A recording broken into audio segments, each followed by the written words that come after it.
the weather's not great again. But I did finish another book. This one's another one by Alan Sircy, Southern Ghost Stories. This one is South Nashville, which I was wanting to read this one because last night, actually, I spent going on a tour of Nashville City Cemetery, which is the oldest cemetery in Nashville. And in the month of October, they offer guided tours on Saturdays. And last night, the one I went to was the political themed one. I'm going to one again at the end of the month. That is the Murder and Mayhem one. So Nashville City Cemetery is a very interesting cemetery. I mentioned this book because they talk about that cemetery in there and some of the things that are supposed to be hauntings and whatever else. Of course, the historian who was there that was leading the tour last night was kind of unimpressed. And even the author of the book was sort of unimpressed about the idea that there would be tunnels under the city cemetery. South Nashville is very tied up in Civil War history just because that's where a lot of the fighting was. So a lot of the haunting stuff is you're going to be talking about really old houses and really old battlefield areas from the Civil War that some of them just even have parking lots on them now. It's just sort of part and parcel of what and how Nashville's grown. But South Nashville, like I said, the one of the big things was the McNary grave that is in the Nashville City Cemetery. Nashville City Cemetery houses 30 some odd mayors that have been buried there. But the McNary family, the rumor was, and apparently people kept trying to get in the grave at some point. They have a vault there, which is it's underground, so they have this huge, like, flip up concrete door on it that is massive, and I can't imagine trying to get that open to get another body down there. But he said this probably hasn't been opened since like the 1850s or whatnot anyway. He said some of them were open when they were doing cleaning of the cemetery to sort of tidy things up, but other than that, not really.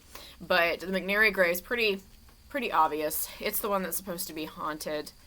I'm gonna get a camera that actually I can carry around and do decent filming with, hopefully. So I'll take that the next time I go to the city cemetery and see if I can't get some decent footage of the McNary grave.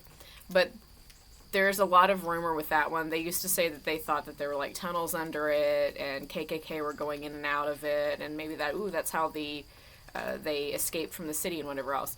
The author in this book even sort of brings up the fact that it seems like if there were tunnels, there would be cave-ins in a cemetery, and that's sort of what the historian said too, that was ridiculous, to think that there would be tunnels under there somewhere. So it's sort of the same idea.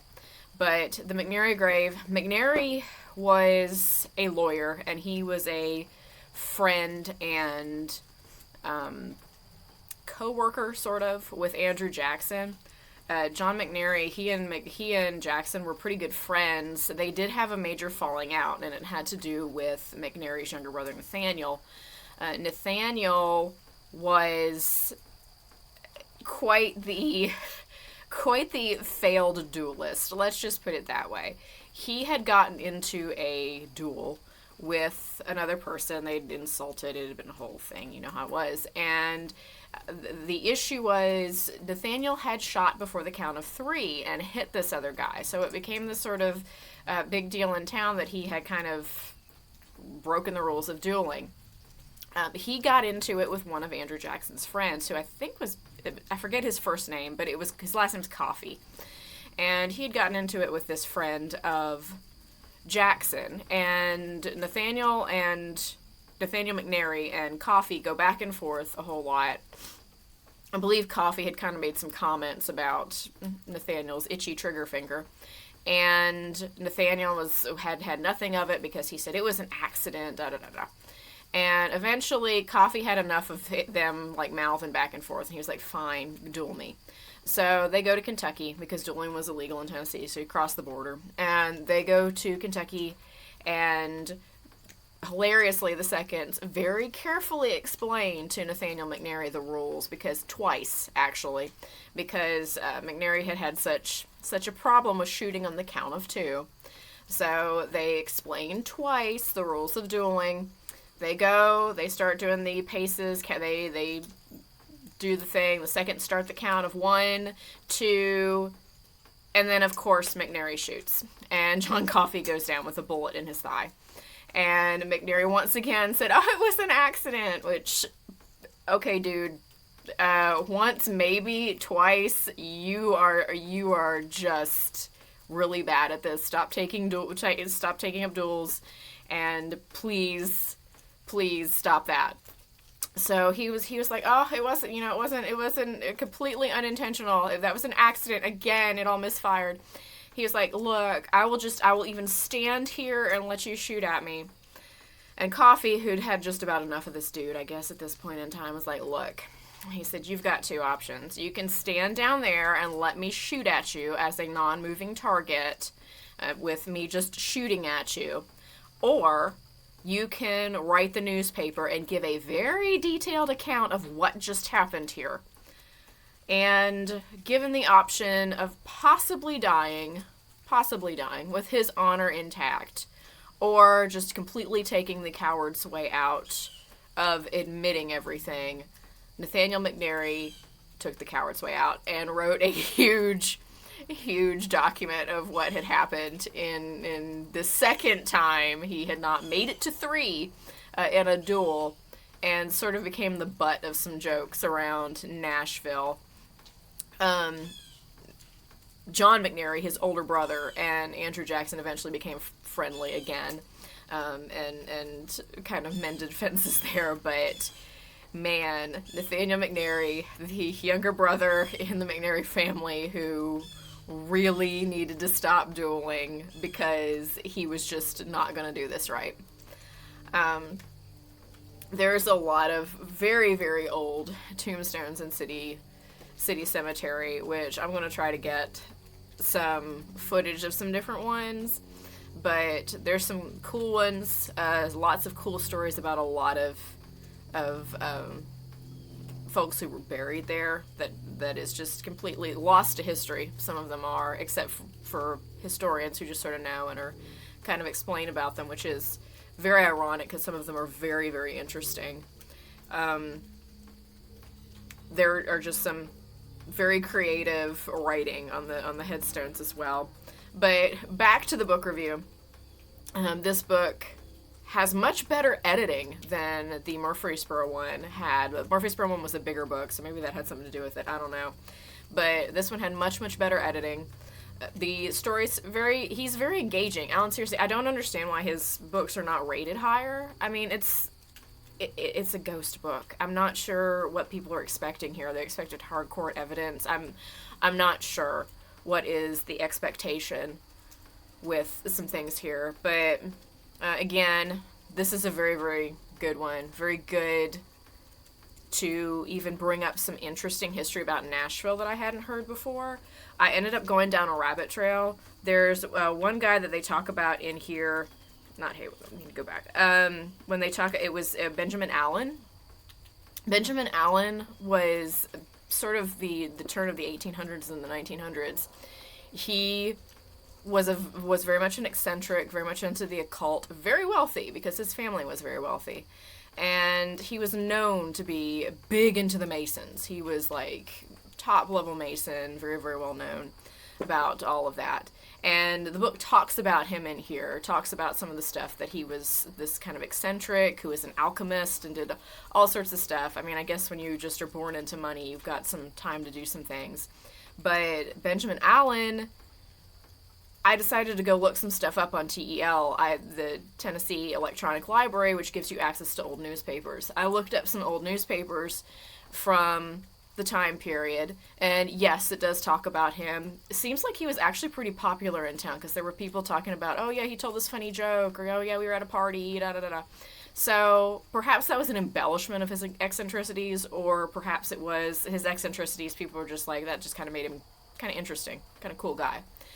But after his death, I kind of ended up down a rabbit hole because his will got contested by, it seemed like cousins were contesting his wife over the will, and the fact that they were like, he wasn't in his right mind at the end, and da da da da da. It was very odd, and I haven't been able to find the end result of that rabbit trail I headed down, but there's a lot of interesting stuff just with some of the people in Nashville and some of the strange things going on, and also some of the cemeteries in Nashville. Nashville City Cemetery actually has a really good historical society behind it. Mount Olivet, which became like the sort of fancy one in the early 1900s, is not as well kept up, which is interesting because that's where some really famous people are buried and where some really famous people have their graves moved to at some point. That's where like Ann Dallas Dudley and some of the other kind of big names in Nashville are, but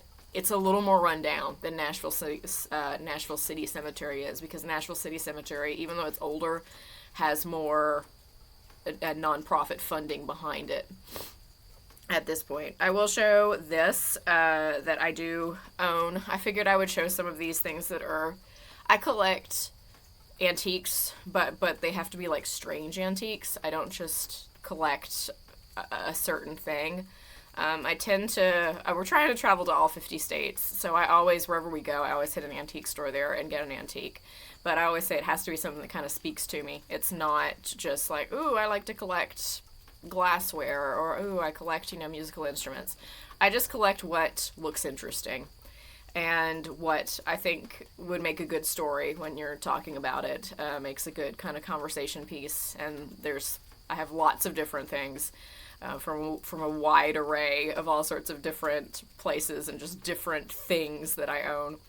But one that kind of goes along with what I've been talking about, I own this is a Victorian mourning brooch. This one, I'm not sure originally where it came from. It does have engraving on the back that you can see the person's initials in it. But this is a Victorian mourning brooch. As you can see, it's got hair braided inside of it. This would have been of the person who had died, and that was a big thing in Victorian times, that you took the hair and you turned it into a piece of jewelry a lot of times, which I think is kind of cool. But this is one that this one I own. It's gone to a prom that I had to chaperone at one point on my dress at one point in time, so it's been out and about. But I thought this was an antique that kind of went along with the sort of theme of the cemeteries and old stuff in Nashville. And again, theme of this book and Alan Sircy's quite extensive research into just weird stuff about Tennessee and about Middle Tennessee in the area. It's pretty interesting. He really has a lot of insight into stuff. He takes a lot of pictures too.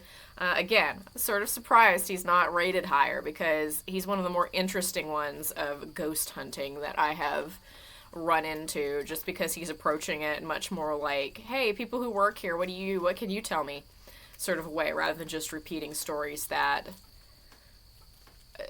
aren't true.